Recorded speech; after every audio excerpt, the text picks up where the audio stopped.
अब यही सिचुएशन अगर मैं आपको पिक्चर में करके दिखाऊं तो मुझे यकीन है पहले मैं यही बात आपको पिक्चर में दिखा रहा था तो आपके दिमाग में नहीं आ रही थी। अब आपको आपने रियली देख लिया कि यहाँ पे हिंजेस होते हैं, ठीक है, यहाँ पे आपका हैंडल लगा हुआ है। मैंने आपके सामने यहाँ पे भी फोर्स लगाई थी, यहाँ पे भी फोर्स लगाई थी, यहाँ पे भी फोर्स लगाई थी, और आप खुद चेक कर लें यहाँ पे फोर्स ज्यादा लगेगी, यहाँ पे फोर्स थोड़ी कम, थोड़ी कम, थोड़ी। अगर टॉर्क सेम प्रोड्यूस करना हो, ठीक है, तो फिर यहाँ पे ज्यादा फोर्स लगेगी, मुश्किल से रोटेशन प्रोड्यूस होगी, ज्यादा फोर्स लगानी पड़ेगी सेम रोटेशन पैदा करने के लिए, ठीक है बच्चे। तो ये है फोर्स का एंगल, ये है मोमेंट आर्म। अभी तो 90 डिग्री है, तो आपने मोमेंट आर्म की डायरेक्शन, अच्छा मोमेंट आर्म का इनिशियल पॉइंट ये होता है, फाइनल पॉइंट ये होता है, इसको आर से शो करते हैं, वैसे आर वेक्टर से। क्लियर हुआ नहीं हुआ? मसाला किसी को पक्का? चलो आगे चलूं? जी सर। बोलते अच्छा गुड। सो अगर ये बात क्लियर हो गई है तो टॉर्क किसके डायरेक्टली प्रोपोर्शनल है? फोर्स के। टॉर्क डायरेक्टली प्रोपोर्शनल है किसके? मोमेंट आर्म की लेंथ के फिलहाल। और तीसरा torque directly proportional sine of theta, sine between the force, sine of the angle between force and moment arm. Force और मोमेंट आर्म के दरम्यान में जो एंगल है ना, अब ये भी तो हो सकता था कि फोर्स यूं लग जाए और ये एंगल कितना हो जाए? थीटा। एंगल कितना हो जाए? तो फिर आप क्या करेंगे? इस फोर्स को रिजॉल्व करेंगे किस में? इसके रेक्टेंगुलर कंपोनेंट। एक आएगा वाई कंपोनेंट, कौन सा कंपोनेंट? आएगा नहीं आएगा? और एक आएगा एक्स कंपोनेंट। अब ये जो एफ एक्स होगा ये तो मोमेंट आर्म के सिम्प में उसी के ऊपर लग रहा है ना, तो ये टॉर्क प्रोड्यूस नहीं करेगा, बट ये वाला जो है ये यहाँ पे लगेगा। फोर्स कहाँ पे लग रही है? यहाँ पे। ये वाला कहाँ पे है? असल में यहाँ पे ये तो ये 90 डिग्री पे लगेगा, ये एफ वाई है। तो एफ वाई जो है वो मूवमेंट आर्म के साथ कितने डिग्री का एंगल बना रहा है? 90 डिग्री का। समझ आया नहीं यार? तो ये टॉर्क प्रोड्यूस करेगा। समझ आया कि नहीं यार? तो लिहाजा जो टॉर्क है वो बराबर आ जाएगा किसके? Force multiply moment arm time sine of theta. F sine of theta का होता है फोर्स का वाई कंपोनेंट।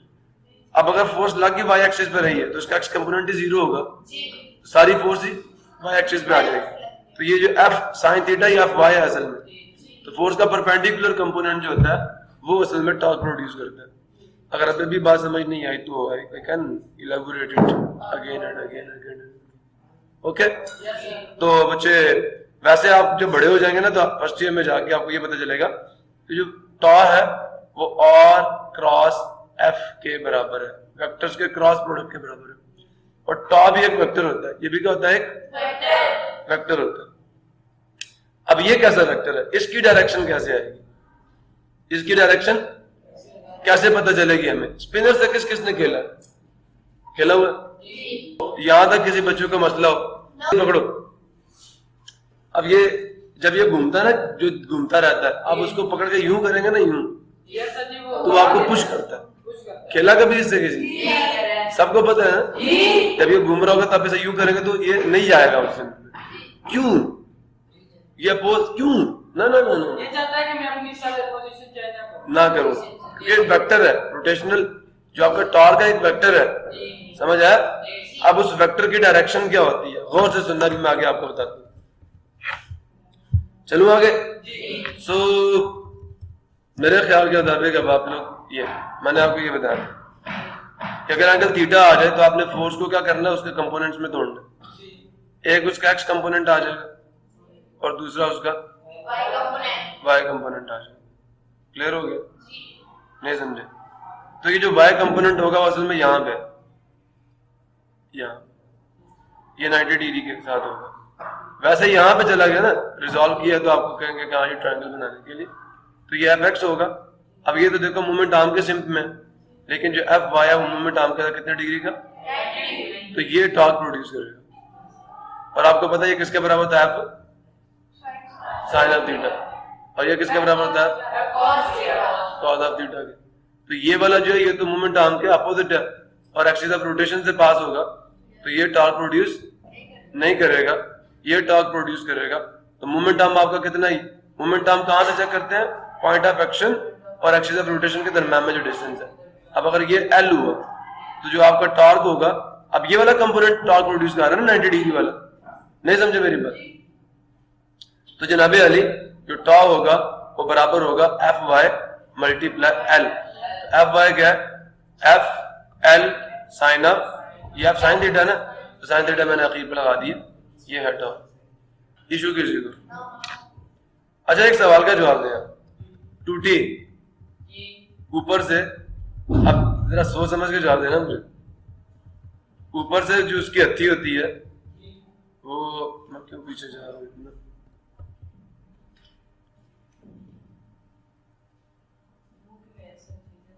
एक मिनट यार,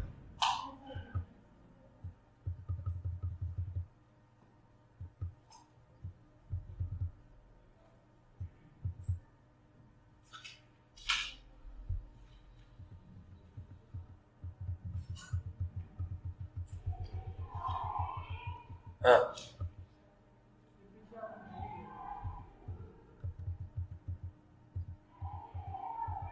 अच्छा इधर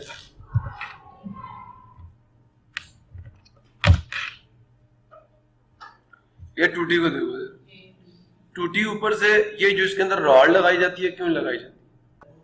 मूवमेंट आर्म इंक्रीज कर जाता है, ये एक्सिस ऑफ रोटेशन है ना। तो अब आप फोर्स कहाँ लगाएंगे? यहाँ पे सिरों पे, तो टूटी खुल जाएगी। तो ये रॉड चौड़ी, अब देखिए हैंडल भी आगे से क्या होता है? मोटा होता है। इसको मोटा करने से क्या होता है? मूवमेंट आर्म बढ़ जाता है, मूवमेंट आर्म इंक्रीज होता है। इसी तरह आपका जो स्क्रू ड्रायर है, पेचकस देखा कभी? पेचकस, उसकी हत्थी भी क्या होती है? मोटी होती है ना। लाइक दिस स्क्रू ड्रायर जो होता है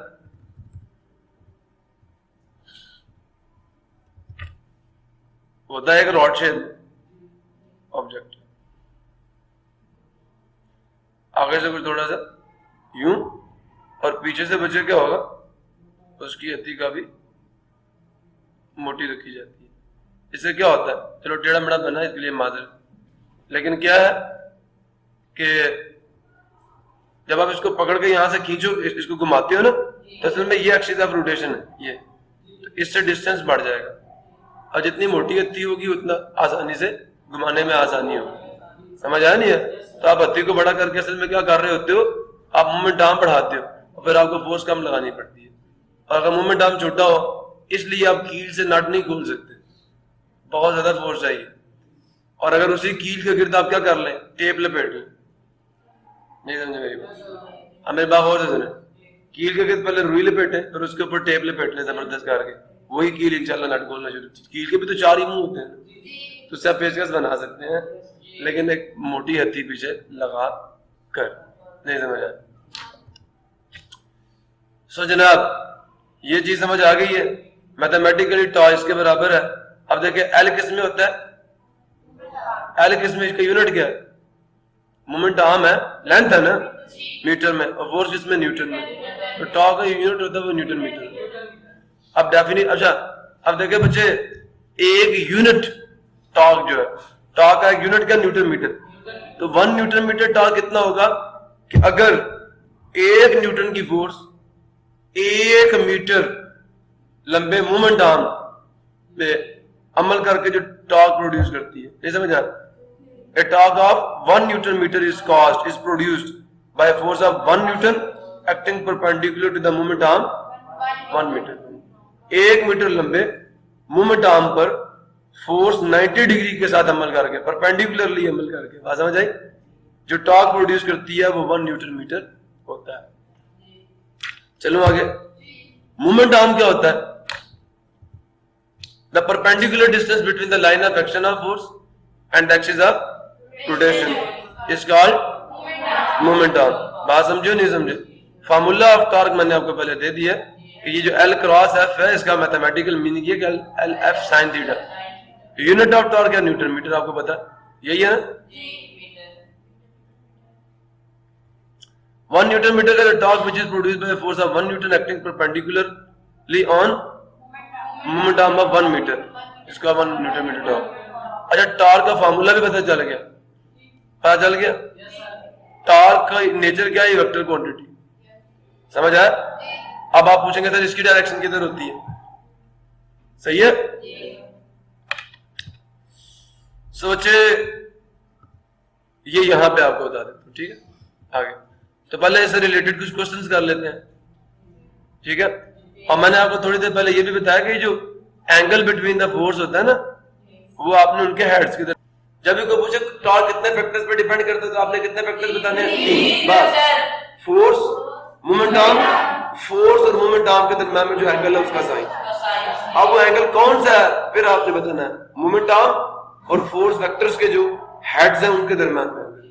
ये बात की बात है, पहले तो बताओ तो सही कि किन चीजों पे डिपेंड करता है, कहां पे होता है, ये अलग टॉपिक है। वेयर इज दैट एंगल, कैसे लेंगे, हाउ का जवाब नहीं देना, वेयर का, बस आपने जवाब देना किन किन फैक्टर्स पे डिपेंड करता है, nothing more than this. Question है जी, a mechanic tightens a nut of the bicycle using a 15 centimetre. यहां पे आपको क्लिक करना चाहिए एक पॉइंट, क्या एरर है यहाँ पे, एरर नहीं, क्या पॉइंट है जहां पे 15 centimetre long spinner for run, इसको मीटर में चेंज है, ठीक है? By exerting a force of 200 newton. नहीं समझा?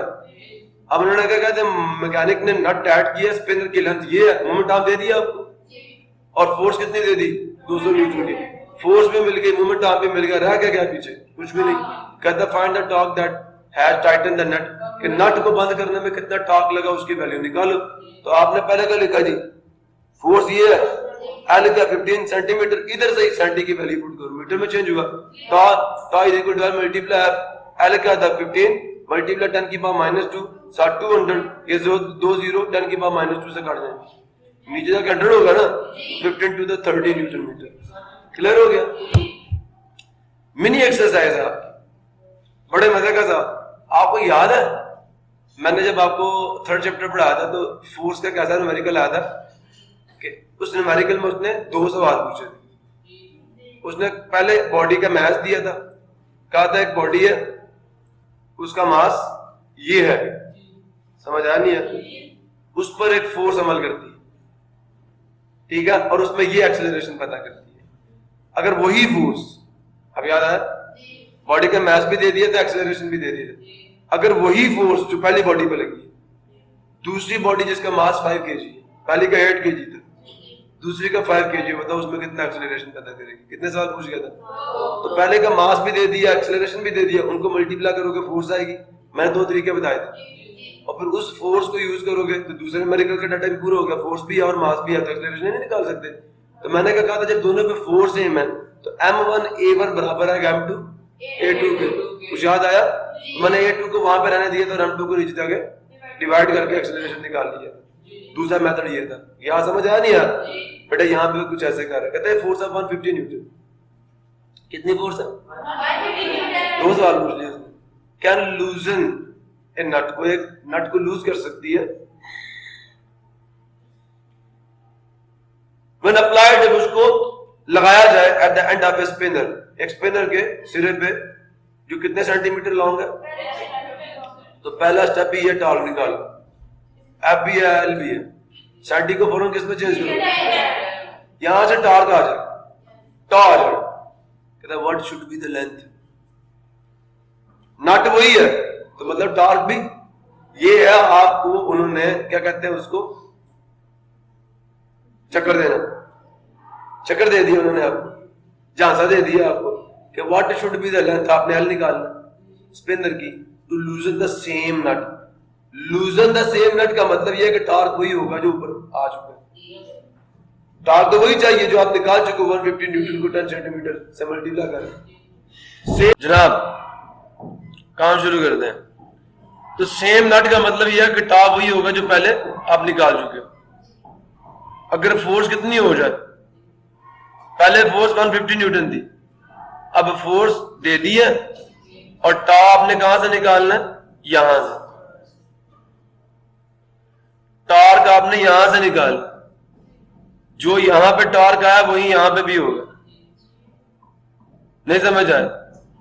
तो मैंने पहले इसको सॉल्व किया, डाटा 1, कौन सा डाटा 1, फोर्स 150 न्यूटन, लेंथ उसको मीटर में चेंज कर दिया, टॉर्क निकाल लिया, L multiply F 15 newton metre आ गया। अब दूसरे न्यूमेरिकल में ये वाला टॉर्क यूज होगा, ये वाला टॉर्क वही है, सेम नट 15 न्यूटन मीटर। फोर्स कितनी है 60 न्यूटन। दो चीजें हैं, एल नहीं आ सकता, तो tau is equal to L multiply F. हमने क्या किया, एल को इधर ही दिया, आपको नीचे ले गए, आंसर आ गया 0.25 मीटर्स। एल आ गया। तीसरा डाटा, हाउ मच फोर्स, यहां पे एल पूछा, यहां पे क्या पूछ लिया, और लेंथ दे देंगे, वुड बी सफिशिएंट, वो काफी होगी, टू लूजन इट, फिर वही बात टॉ वही है, तीनों में टॉर्क सेम। पहले में टॉर्क फाइंड करवाया, दूसरे में एल फाइंड करवाया, तीसरे में एफ फाइंड करवाया, तीनों फाइंड करवाया। ठीक है, तो अब आपको लेंथ कितनी दे दी है 6 सेंटीमीटर। कितने सेंटीमीटर? 6 सेंटीमीटर। यस।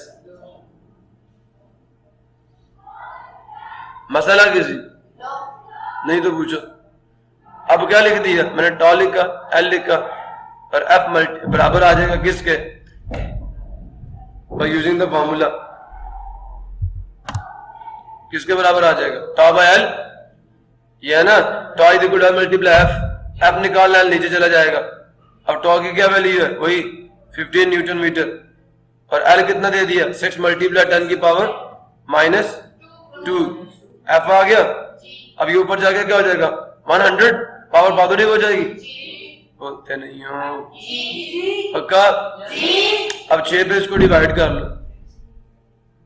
अच्छा ऊपर देखो 15 मल्टीप्लाई 100 क्या होता है, कितना होता है 2 का स्क्वायर मल्टीप्लाई 5 का स्क्वायर डिवाइडेड बाय 6 क्या होता है 2 मल्टीप्लाई 3, 3 1 द 3, 3 5 द 15, 2 1 द 2, एक 2 काट गया, तो कितना आ गया 50, 50 मल्टीप्लाई 5 कितना हो गया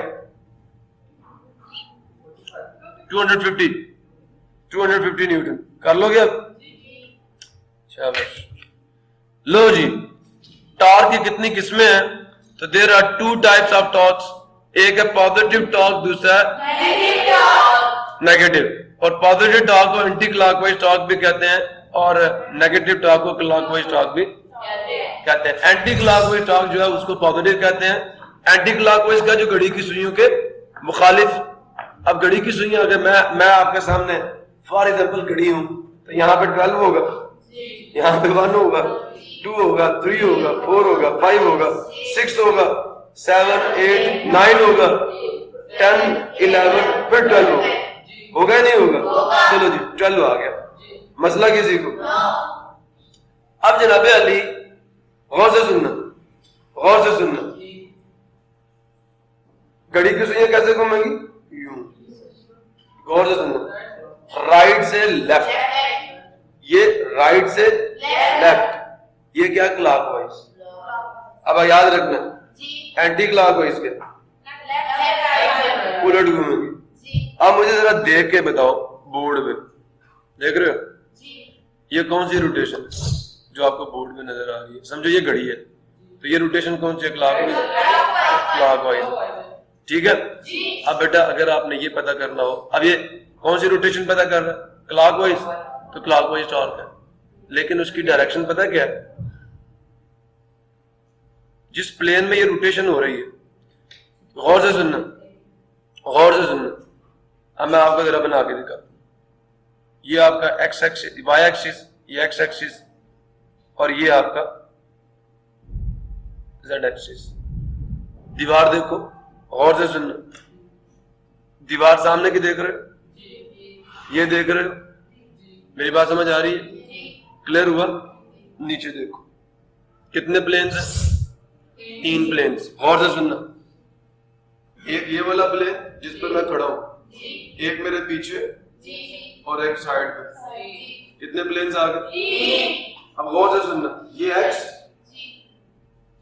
वो वाई, वो जेड, जो इन दोनों के साथ ये प्लेन है ना, गौर से सुनना, ये एक्स वाई प्लेन है, नीचे वाली लाइन क्या है एक्स, वो लाइन क्या है, जो जेड एक्सिस होगा ये इन दोनों के साथ 90 डिग्री का एंगल बनाने वाला है। सुन रहे हो पुत्र? बेटा क्या कह रहा हूं मैं, ये एक्स, वो नुक्कड़ में जो ऊपर लाइन जा रही है वाई, तो बेटा वो जो लाइन है दोनों के साथ 90 डिग्री के एंगल बना के बाहर निकल रही है, मिसाल के तौर पर अगर गौर से सुनना, ये y, ये x, तो z क्या होगा, ये 90 डिग्री पे यूं बाहर जाएगा। अब जो मैंने शक्ल बनाई है उसको विजुअलाइज कर सकते हो, आप समझ आया नहीं है कि ये जो z मैंने बनाया ना तीसरी लाइन, वो 90 डिग्री पे बन गई।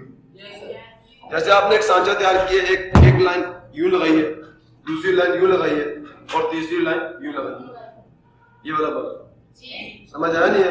ये एक लाइन ये लगाई है, एक ये, दूसरी ये और तीसरी ये, आप समझ आया? ये x, ये y, ये प्लेन बन, जैसे ही साथ z मिलता है तो फिर स्पेस बन, 3 एक्सिस के अंदर आपने चीज को डिस्क्राइब करना। अगर प्लेन होता तो आप भी किसकी तरह होते? आप भी शीट्स की तरह होते, शीट, नहीं समझ आया? आप 3 डायमेंशनल ऑब्जेक्ट है ना, अगर आपकी थिकनेस ना होती तो सारे हम चिपटे चिपटे होते हैं ना, जैसे ये टेबल की सरफेस, नहीं समझ आया? तो ये जो हमारी शक्लें हैं ना 3D वाली, ये z एक्सिस के बगैर हमें समझ नहीं आ सकती। अब यहाँ पे देखो, ये डंडा कहाँ पे है, इसको इसकी पोजीशन लोकेट करने के लिए मुझे पता करना पड़ेगा, ये अगर मैं इसको मान लूं ये z एक्सिस है, यहाँ से यहाँ ये z एक्सिस, तो z एक्सिस पे भी इसकी वैल्यू पता करनी पड़ेगी। सुन रहे हो? पहले z पे, x पे, यहां से एक लाइन खींचूंगा सीधी जो इसके पैंदे के नीचे आएगी। अगर ये यहां पे देखो प्लेन पे पड़ा हुआ तो क्या करूंगा, यहां से यहां आऊंगा, ओरिजिन से यहां पे, और यहां से सीधी एक लाइन खींचूंगा, यहां पे पहुंच। लेकिन अगर ये यहां से भी ऊपर उड़ जाए, तीसरे एक्सिस के सिंक में चला जाए, तो मुझे फिर यहां से इसकी हाइट निकालनी पड़ेगी। इसका पहले क्या निकालेंगे, शैडो। शैडो इस प्लेन पे आ गया। अब इस प्लेन पे 2 एक्सिस है ना, एक एक्स एक्सिस, दूसरा, तो मैं यहां पहुंच गया। फिर जब मैंने यहां तक पहुंचा तो मैं यहां से ऊपर उठूंगा। मेरी बात समझ आ रही नहीं आ रही? तो फिर यहां पर आके मुझे z की वैल्यू भी पता चल जाएगी। जो टाइप्स ऑफ टॉर्क समझ आ गई, there are 2 types of torque, positive torque या anti clockwise torque, negative torque या clockwise torque. Positive torque, the torque which produces the anti-clockwise rotation is called positive torque. Or negative torque, the torque which produces the clockwise rotation is called negative torque. Torque depends upon following factors. Number 1, magnitude of force. Greater the force, greater will be the torque. Meaning torque is directly proportional to F. Length of the moment arm. So greater, longer is the moment arm, greater will be the torque. Torque, and vice versa. Angle between the line of action of force and moment arm, तो greater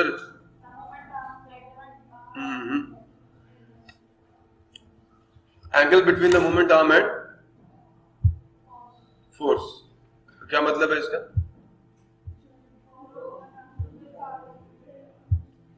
ये मैंने गलत देखा।